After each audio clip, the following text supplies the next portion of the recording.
This is Zen pulling off one of the craziest Prefire plays ever. And when I first saw this play, I was like, I would like to do that too. And this is me today.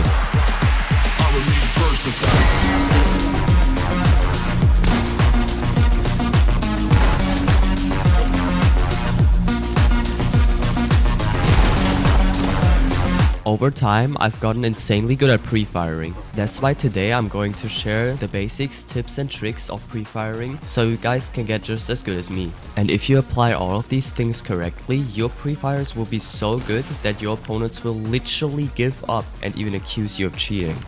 As always, if you like the video, make sure to drop a like, drop a sub, would really help me out, and I appreciate every single support. Also, there are timestamps down below in case you want to skip around. With that being said, let's start with the basics. So first things first, we're going to put the pre-fires in two different categories. The first one being the reaction pre-fires and the second one being the reflex pre-fires. The difference between them is actually pretty simple. We are speaking of a reaction pre-fire if you are 100% certain that your opponent is going to make a specific play that you want to pre-fire. On the other hand, if we are talking about a reflex pre-fire, we are only assuming that our opponent is going to make a certain play, and we are not 100% sure that he's actually going to do it. Now let me show you guys some examples for each of these so you can understand this better. This clip is a perfect example for a reaction pre-fire. Since I see my opponent taking out his pickaxe right here, I already know he's gonna break the wall, which makes it really easy for me to pre-fire him. On screen right now, you have an example for a reflex pre-fire, which is actually way harder to pull off than a reaction pre-fire. As you guys can see, I pre-fired him exactly when he broke the wall with his shotgun. But since this method is way more complicated, I want to go more in depth on this later. And you may ask now, but Horizon, why are we even defining between these two? The answer here is simple. The situations that these two are being used and the way that they are being executed are way different.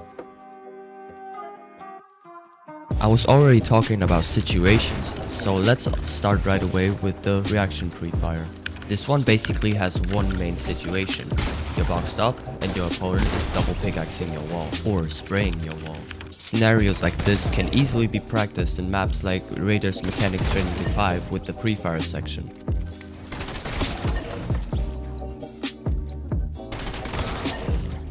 This doesn't count for reflex pre-fires though, because the scenarios are different from fight to fight. That's why you can't practice them yourself in a map like the reaction pre-fires. You need actual fights to get used to them. But there are still some things that can tell you when your opponent is gonna shoot the wall, which I'm going to go over right now.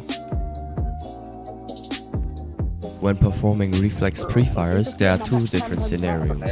In the first scenario, your opponent is shooting the wall right away. In the second one, your opponent is waiting to shoot the wall or isn't gonna shoot at all. Overall, you need to remember that the better your opponent is, the longer he's gonna wait until he's breaking the wall. But let's start with the indicators for the first scenario now. The first one being when your opponent is in an awkward situation, just like in the clip shown on screen.